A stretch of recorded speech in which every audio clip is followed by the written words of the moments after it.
Good morning. Are you okay that we record this meeting for future reference?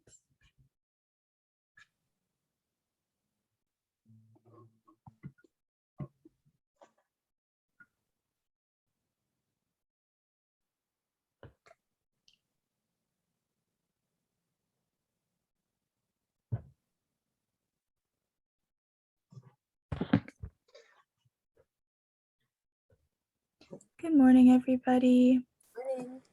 Morning. Is everyone okay with this meeting being recorded for future reference and the answers to the questions? Perfect.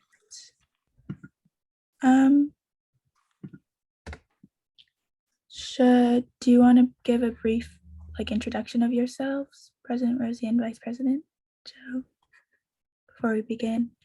Go ahead, Joe. Good morning, everyone. And thank you for setting aside some time for Dr. Rosie, Ramondo, Charnsap, and I to be with you this morning. I'm Joe Barrientos, and I serve as the Vice President of Student Services at South Seattle College. So that means all of the areas that support you in being successful outside of the classroom setting are the areas that I have the privilege of working with. So student life, financial aid, enrollment and registration, advising, our welcome center. So those are the areas that I have the privilege of working with. Good morning, everyone. My name is Rosie Ramondo Charnsap. I serve as the president of South, and I've been in this role since 2018. Before that, though, for many years, I was in Joe's role and worked in student services. And for many years before that, I did things like advising, outreach, I worked for Anna Peasy, so did a number of different things with students prior to that. So it's great to see Monica as well. We worked together over the years too. So I'm grateful to be working with this great group of women and would love to field whatever questions we can and provide updates if possible too. So again, like Joe, I'm grateful for the time that you guys set aside for us. Thank you. Great, we're happy to have you. Before we start, we wanted to say the land acknowledgement statement. So Alina, do you want to put that up really quick? Okay, I will.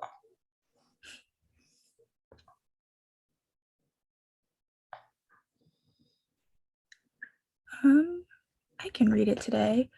We would like to acknowledge that we are on the traditional land of the first people of Seattle, the Duwamish people past and present, and honor with gratitude the land itself and the Duwamish tribe.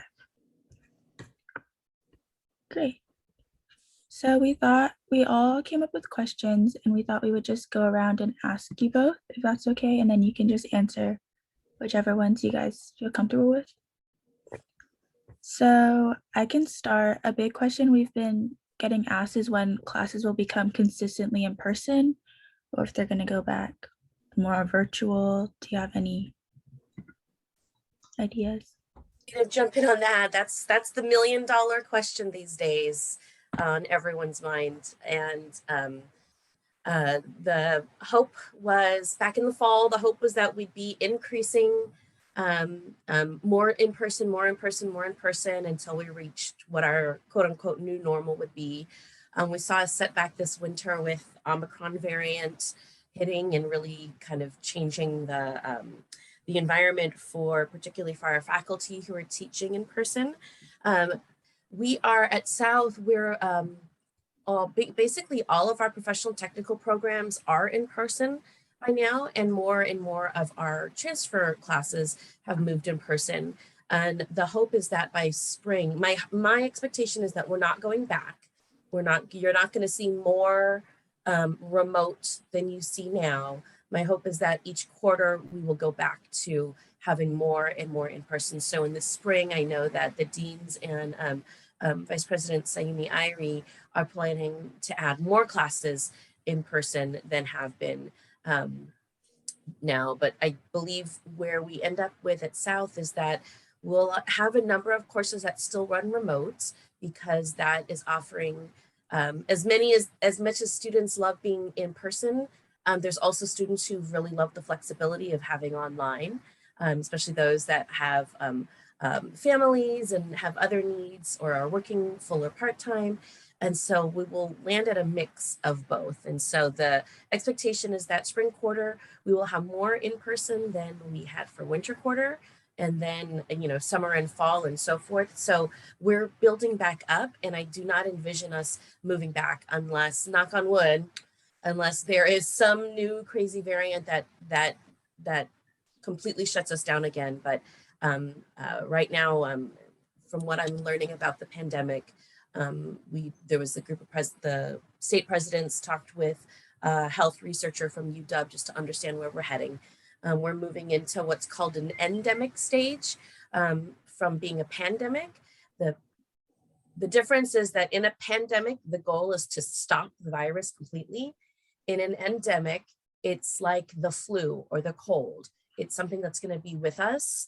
And so it's a matter of how we are coping with it and working with it or around it in our lives. And so moving into that stage means that it's really unlikely that we go back to everything being shut down again. But like I said, one thing that this pandemic has taught me is that, everything is subject to change depending on what the virus or the pandemic decides to do to us. So, but my full expectation is that we are continuing to add more and more classes in person. And one of the things that our President Rosie and VP of Instruction are also looking at is because of the flexibility that student wants, in addition to face-to-face classes, also looking at the hybrid mode where you spend some part of your coursework on campus and then part of it off campus, so that you also continue to get that flexibility and face-to-face time that you need with the instructor. Great, that's great to know. So we're just gonna go around. So Anne, do you want to ask a question next?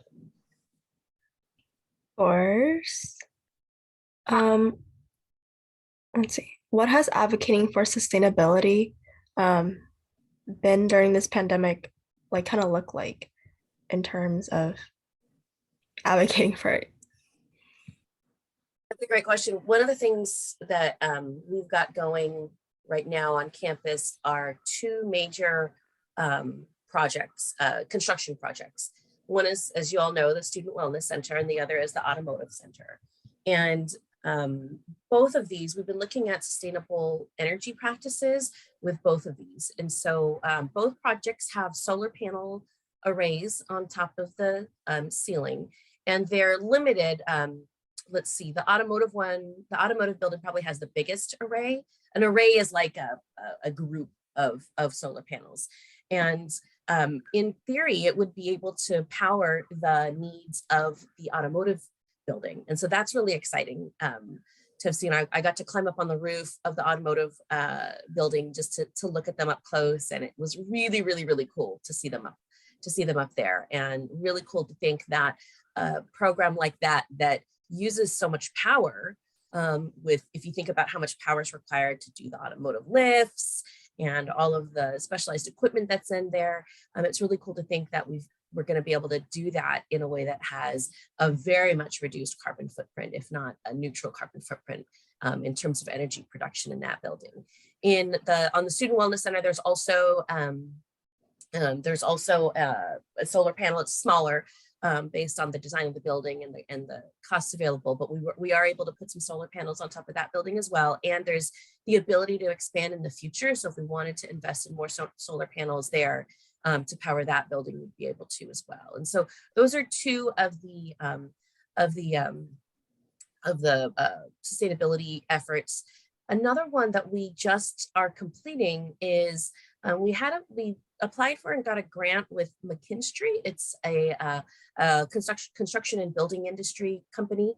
And we were able to get a grant to replace all of our exterior lighting with high efficiency LEDs. So if you think about in your home, when a light bulb goes out and you transition it over to an LED, the LED light bulb costs a bit more than a regular old-fashioned light bulb did, but you kind of go one by one and replace the lights, and then you've got more efficient lights throughout your home.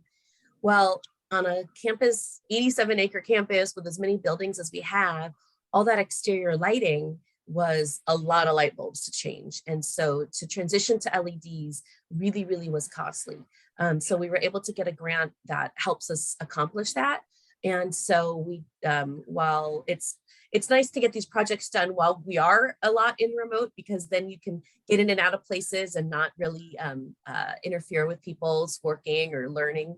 So they were able to accomplish that, and we finished off replacing all the exterior lights. So if you're not on campus already, when you return to campus, you'll see in some of the areas around the evening time, the lights are much brighter. Which is also great for safety reasons, but obviously for sustainability reasons too. So we're always trying to think in terms of our facilities management, we're always looking for ways that we are improving our sustainability practices, because these buildings, a lot of these buildings were built in the 70s or in the 80s or early 90s, where they didn't know or didn't have the technology then. And so when we can have the opportunity to change over to more sustainable practices, we are. So those are just a few of the things that are happening.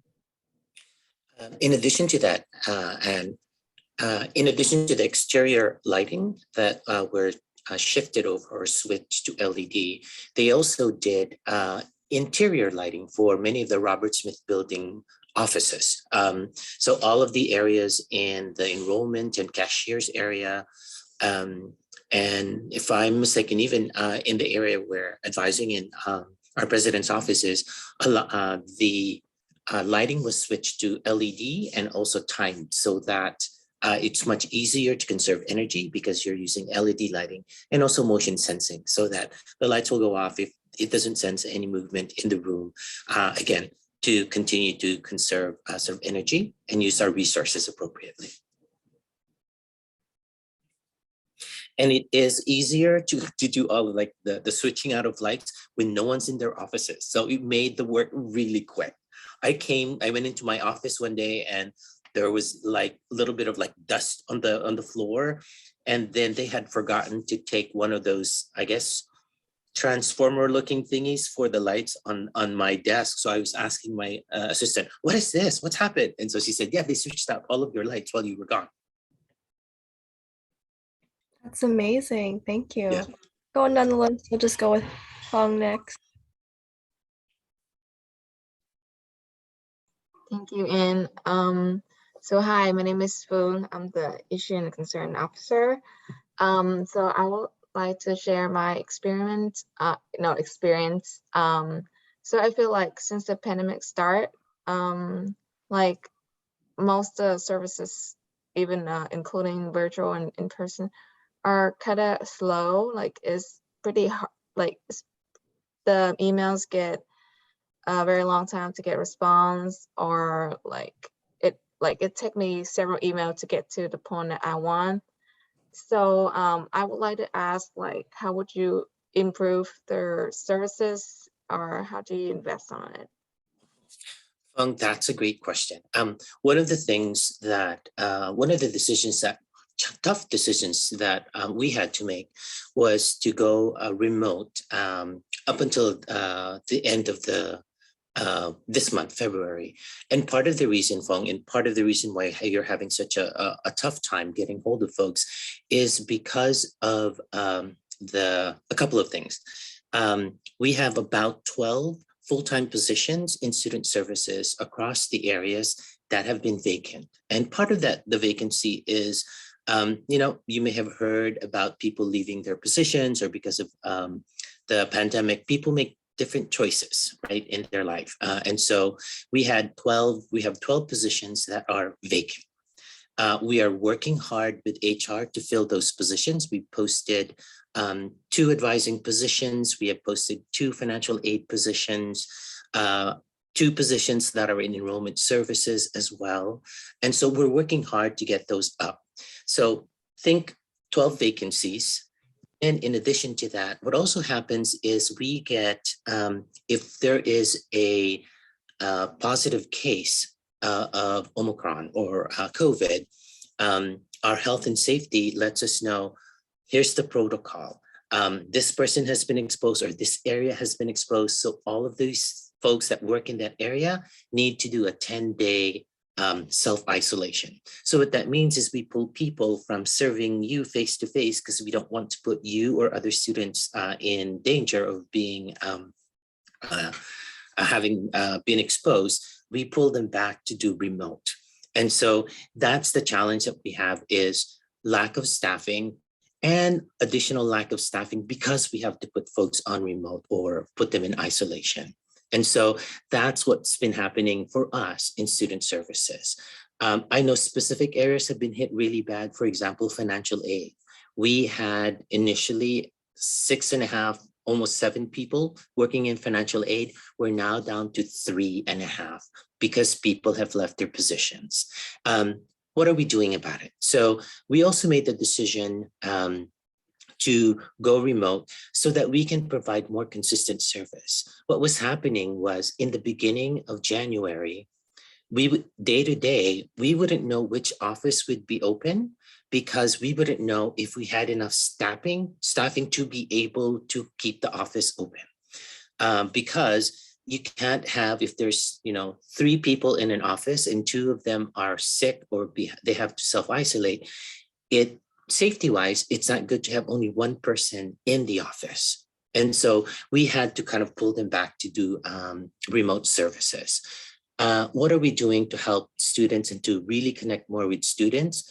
For the month of February, especially in preparation for registering for the spring quarter, what we're doing is we are doing synchronous Zoom lobbies, meaning Zoom lobbies that are connected to the 5 major areas that students really need help with. And that is advising, registration and enrollment, financial aid, welcome center, and the cashiering office. We're working with them so that we will continue to help students Monday through Friday, but what we're focusing on is we've learned Tuesdays, Wednesdays, and Thursdays from 10 to 3, from in the morning, from 10 to 1, we're going to synchronize all of our Zoom lobbies. So for example, if you decided I need help with advising, so you click and log on to the Zoom lobby for advising,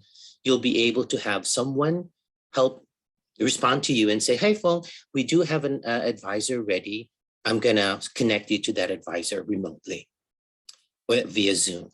And once you're done with that advisor, the advisor says, oh, phone, you might also need to talk to someone in enrollment and registration. I'm going to give them a team message to expect you. And then you would then log off, and then with another click, be able to log on to enrollment and registration, and they'll know a little bit about why you're calling them, because that connection has been made behind the scenes so that when you talk to them, you don't have to repeat everything. And that's what we're trying to do remotely. We're trying to replicate what a student would experience face-to-face, but doing it in a remote way. Because right now, with the Omicron, hopefully by the end of February, the cases are going to go down. We'll be able to provide more face-to-face services on campus. But right now, with the short staffing and keeping folks safe, that's the best way we can think of to replicate that process. The other thing that we're doing is, so that's from in the morning, then from 1:30 until 2, our commitment is we're going to monitor the phones, respond to students on the phone. And our goal is to respond to a student voice message by the end of the day or the following day, because we're focusing on responding to phone calls in the afternoon from 1:30 until 3 on Tuesdays, Wednesdays, and Thursdays. It doesn't mean we're not going to answer the phone on Mondays and Fridays, but we're making a concerted effort to really respond to students during that time. Thank you, Joe. You're welcome. Yeah, And that please, answers- if you have other things that you want to share with me about sort of what your experience has been, it's always good for us to hear from the student ourselves so that we know what's not working. Because, we come up with all these plans, right? We think it's good for students, but then we need the students to tell us, is it working? It's not working.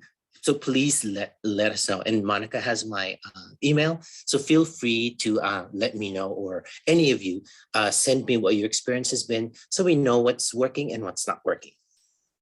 Yes. Thank you, Joe. Or maybe I can just spend like a minute to talk about my experience. Yeah. So I am approved for scholarship, and it's been months that I haven't received it, and I really need it because the scholarship is supposed to support my student life. So I would love to have it as soon as possible. Okay. If you could, send me an email explaining, and what I can do is I can check with our either financial aid office and also our scholarship or foundation office to see what the holdup could be. Yes. Okay. Thank you, Joe. You're welcome. So now we're pass to Elena for her question. I am communication officer for the USA, and I would love to ask about PTK.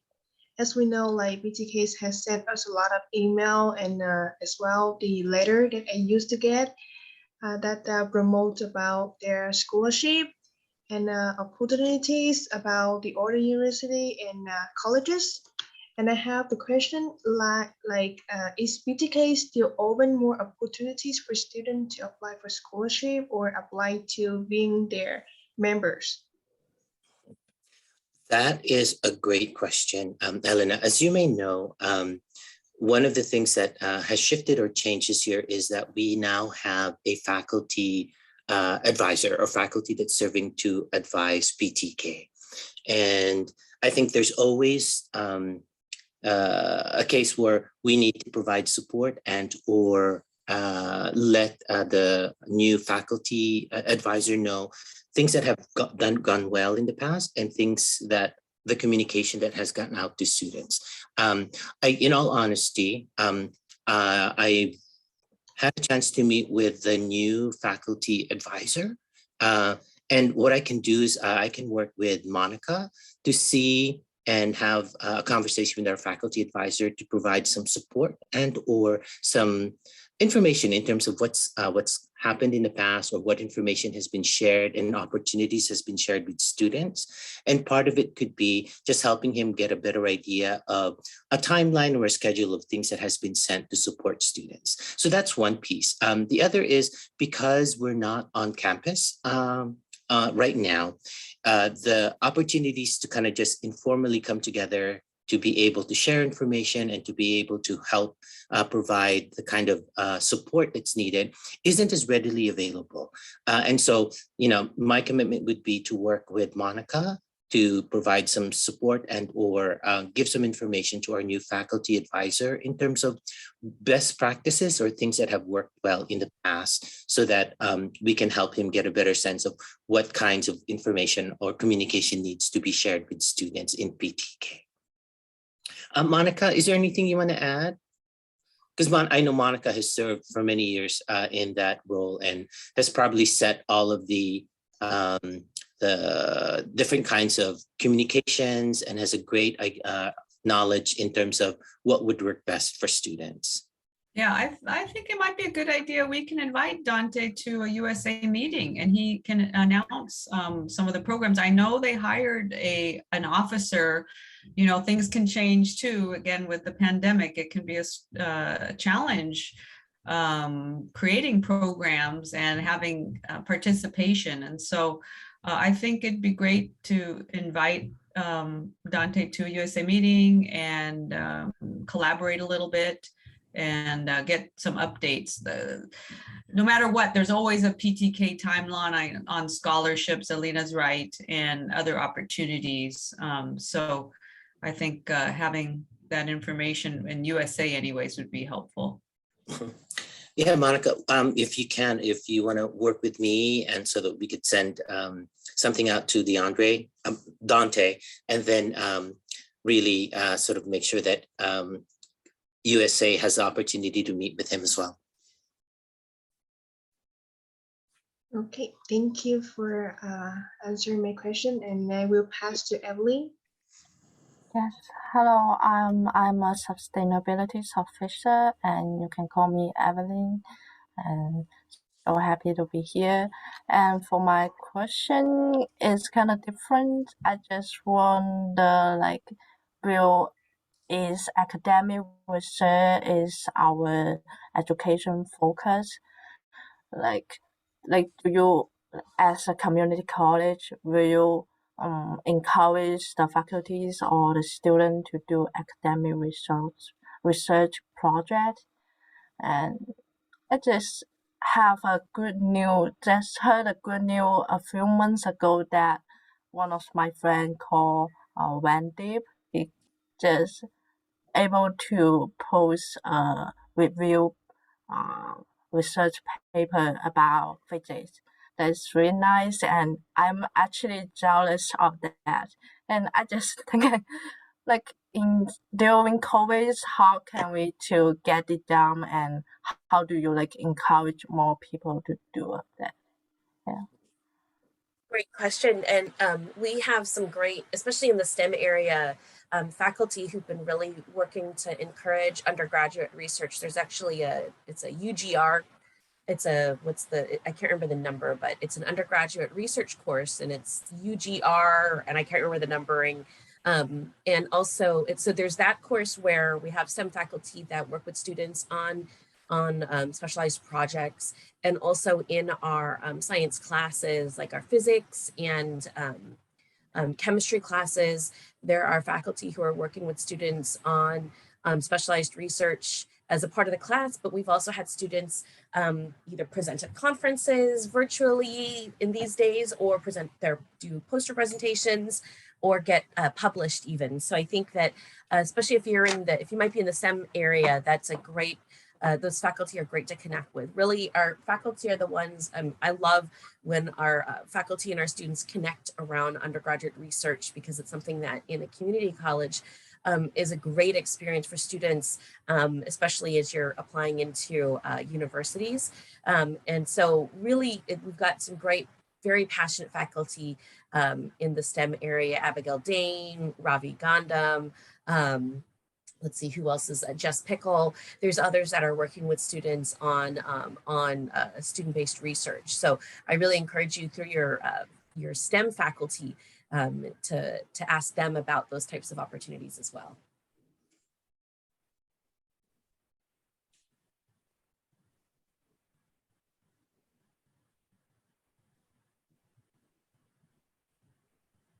I will ask further about that. It's like you mean I can connect with more faculty, but like according to grant, do you have some like grant for student or faculty to support their research?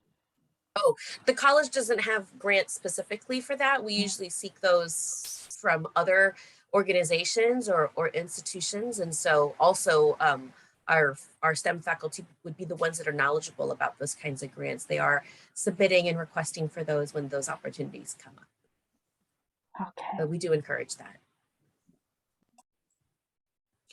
And Evelyn, is there a specific area that you're sort of interested in, either doing some research? Because that's another way that you can start to think, right? Think about an area you're interested in, and then figuring out which of our faculty members are teaching in that particular area. And then they're through reaching out to them, saying, that you're interested, and to see if they do have those opportunities where you can help with the research that they're doing, or a research that you're interested in doing as well. So that's another way of, in addition to looking at grants, thinking about what areas you're interested in and connecting with faculty members that's doing work in that area, and asking. Because in all honesty, at times, you never know unless you really ask. And if you develop a good working relationship with a faculty member, that's a great way of being included in some of the work that they could be doing, or work that you're interested in doing. Okay. I always know that my the faculty is always supportive me. Yeah, I have asked a lot of questions. They always really fascinated. Yeah. Thank you. You're welcome. That's a good idea. May I just pass it to me? Oh, hi, Ming. Do you have some question to add?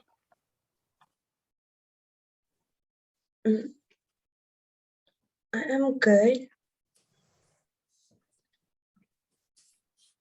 Thank you. So you don't have question? Okay. Oh, no. Maybe Monica, do you have anything to add? No, I just wanted to thank Joe and President Rosie for making this tradition a reality. For years now, we've done this quarterly session to provide more opportunities for USA to meet with administration and make the student experience better or clarify things. So thank you both. You're welcome. Monica, do you know who is helping our students, especially our either UTF group or the SNA group? One of the things that's coming up soon is a review of student fees. And Right. I want to make sure is that once we have a list of those fees, that our student leaders have an opportunity to review those fees and to get a good understanding of what those fees are and where those fees are going before we actually present them to the board. And so Right. I wanted to make sure that I know sort of who to connect with so that we can make sure that that information gets relayed to our student leaders so that they can really look at it and vet it before it goes to the board of trustees. Right. Yeah. Dean Dan mentioned, there might be a little change there in who's advising those groups. So I'll need to clarify that. But USA is working hard on hiring a treasurer, and they're actually right in the midst of it. Addie and Ann and Fung have been the leaders in communicating with applicants, and we're going to be setting up interviews within the week. So hopefully we'll have a chair for that committee soon, and then we'll still have to recruit some other members at large, but having that chair is really critical, the treasurer for the team, and then for the SNA, and possibly then for UT. So I know USA is working on getting some more students engaged. So we should have an update, I'd say, in a week or two. Thanks, Monica. I wanted to update you on sort of the Wellness Center and all of you with the Wellness Center. Our hope is the Wellness Center is almost done. Hopefully we'll get the keys and that we will be open. We should be open by the beginning of our spring quarter.